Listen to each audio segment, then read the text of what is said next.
ভালোবাসা দাবি করলে ভালোবাসার মানুষটিকে সময় দিতে শেখো। তোমার প্রচণ্ড ব্যস্ততার মাঝেও খুঁজে বের করো একটু কথা বলার সময়।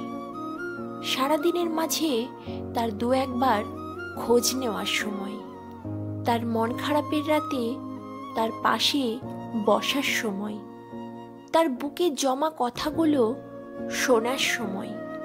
মানুষের মনের কাছে সময় ভালোবাসার চেয়েও গুরুত্বপূর্ণ।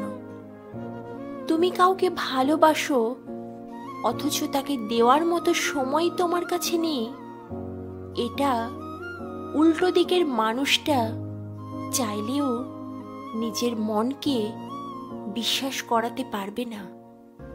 কিন্তু যাকে ভালোবাসো তাকে তার প্রাপ্য সময়টুকু দিয়ে দেখো, সেই মানুষটার মন না চাইতেও বিশ্বাস করবে যে তুমি তাকে ভালোবাসো, তাকেই ভালোবাসো।